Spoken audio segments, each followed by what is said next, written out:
The sun had barely sunk behind the distant blue ridges when Samuel Tyler, the shy young farmer of Willow Basin, heard a strange rustling from his barn. Samuel was not a brave man by nature. He preferred the company of soil, quiet mornings, and the gentle rhythm of crops swaying in the wind. His neighbors joked that he was too soft for the frontier, and in truth, Samuel didn't mind the insult. He wanted peace, not trouble. But trouble came that night in a form he never expected. When he stepped inside the barn, pitchfork in hand, the lantern light caught the trembling figure of a young Apache woman hiding behind a stack of hay. She was injured.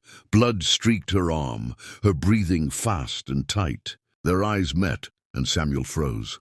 She didn't beg. She didn't speak, but her fierce gaze softened, and she slowly raised her uninjured hand in a gesture that wasn't surrender, but trust. Samuel lowered the pitchfork. "You're hurt," he whispered, more to himself than to her.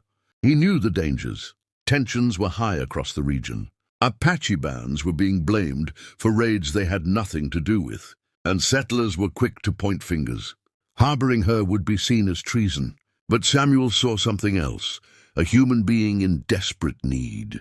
Without hesitation, he wrapped her wound, brought water from the well, and gave her a blanket to warm herself from the cold desert night. Her name, she finally whispered, was Ayana. She spoke quietly, cautiously, as though each word was measured. She told him that a band of hostile men, white hunters, not Apache, had chased her after she escaped a wrongful accusation. She had run for hours until she found Samuel's isolated farm. As Samuel listened, he felt something shift deep inside him. This woman wasn't an intruder. She was a survivor, and she trusted him with her life. For 2 nights he hid her in the barn, bringing food discreetly, always keeping watch. He knew the risks, yet he found himself strangely unafraid. Ayana's presence changed something in him, her quiet strength, her resilience, her sharp eyes that noticed everything, including how he avoided looking at her for too long because his cheeks warmed. Every time he did. On the 3rd morning, scouts appeared on the ridge, men from the nearby settlement, armed and suspicious. Samuel's heart thundered as they approached the farm. "We're looking for an Apache girl," their leader said coldly. "Tracks lead this way." Samuel stood firm. The shy farmer forgotten, replaced by a quiet resolve. "Haven't seen anyone," he answered, voice steady. The leader narrowed his eyes, but Samuel's reputation as the harmless, timid farmer worked in his favor. With a grunt, the men moved on. When Samuel returned to the barn and saw Ayana's expression, relief, mixed with gratitude, he understood the depth of what he had done. He had chosen her safety over his own. That night she spoke more freely.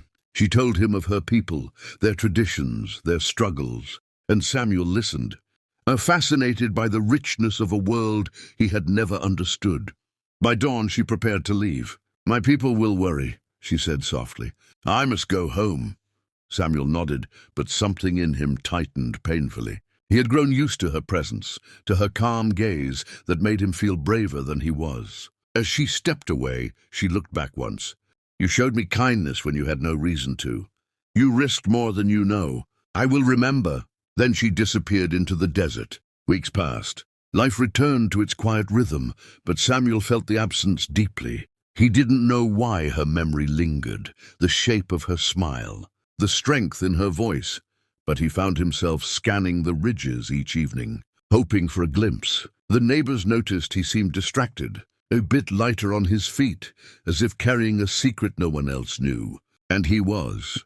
Then one still morning, as Samuel fed the horses, the earth trembled with the distant thunder of hooves. Riders emerged from the haze, an entire Apache war party, spears raised fierce and formidable. Samuel's breath caught as they rode straight toward his farm. At their center was Ayana, but she wasn't wounded nor hiding. She was radiant, confident, and standing tall among her people. Samuel's heart pounded, not from fear but wonder. Something was about to happen that would change everything he thought. He knew about who he was and what he wanted from life. Dust swirled in spiraling clouds as the riders formed a perfect line before Samuel's farmhouse. Their spears pointed skyward, the morning sun reflecting off their polished tips. Samuel stood frozen, a rope dangling from his hand, hay still clinging to his shirt. It was the most intimidating sight he had ever seen. And yet, when Ayanna stepped forward, the fear melted from him like frost in sunlight. She approached slowly, dismounted, and knelt on the ground before him, not in surrender, but in honor. Behind her, an older man with striking authority, likely a tribal leader, raised his chin proudly. The entire world seemed to hold its breath. Samuel lowered his gaze to Ayanna. Why are you here?" he asked softly. Ayanna looked up at him, her eyes steady. "I told my people what you did, how you protected me, how you risked your life for mine with no promise of reward." She stood gracefully, dust falling from her knees. "In my tribe, such bravery does not go unrecognized." The elder stepped forward. His voice was deep and unwavering. "Among our people, a man who protects a daughter of the tribe is considered a man of honor, a man worthy of great respect." Samuel blinked, unsure what to say. Respect? He had always thought of himself as ordinary, timid even. Yet here he was, standing before warriors who looked at him not with suspicion, but acknowledgement. Ayanna continued, her voice gentle yet firm. "I did not come only to thank you, Samuel Tyler. I came because my people ask. Something of you, something important." Samuel's breath hitched. The elder lifted his hand, solemn and ceremonial. "We come asking for your hand," he declared. Samuel nearly dropped the rope. My hand?" he stammered. Ayanna's lips curved into the faintest, warmest smile. "Yes," she whispered. "My people offer a union between you and me." The world tilted. Samuel had been prepared for gratitude, perhaps even friendship, but marriage. He, the shy farmer who barely knew how to speak to most people. Ayanna noticed his shock. She stepped closer, touching his arm gently. "You gave me safety without knowing me. Let me give you truth. You have a courageous heart, Samuel. And she paused, searching his eyes. "I do not forget kindness. I do not forget you."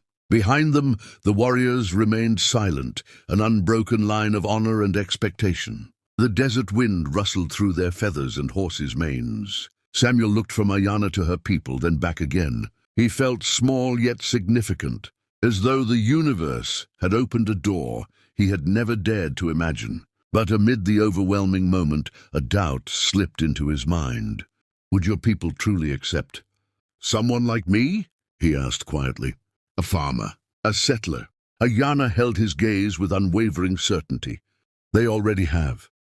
The elder nodded. "A man's worth is measured by his deeds, not his skin nor his land." "You proved your heart."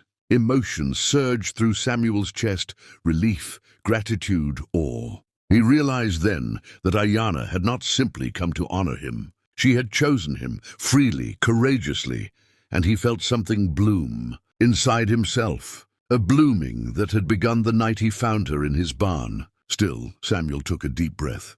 "This life, this commitment, it is not something I take lightly." Ayanna stepped even closer, her voice a whisper only he could hear. "Nor do I." And with those simple words, Samuel felt the last of his hesitation vanish. Slowly, deliberately, he nodded. "Yes," he said, "I accept." Ayanna's smile widened, not just proud but warm, relieved, beautiful. The warriors let out a collective sound, not a cheer but a solemn acknowledgement of unity. The elder placed a hand on Samuel's shoulder, a gesture of welcome. What followed was not a grand celebration, but something deeper. Ayanna's people circled the barn, the place where Samuel had first sheltered her, blessing the ground, thanking the spirits for guiding their paths together. They presented Samuel with ceremonial gifts, a carved spear for protection, a woven cloth representing unity, and a pendant symbolizing trust. As dusk rolled across the valley, Ayanna and Samuel stood side by side, watching the horizon turn gold. Samuel felt no fear, no doubt, just peace. A peace he had never known, and though the frontier world around them remained wild and uncertain, one truth was clear. Their destinies had intertwined the moment he chose compassion over fear, and together they would shape a life that bridged two worlds with respect, courage and love.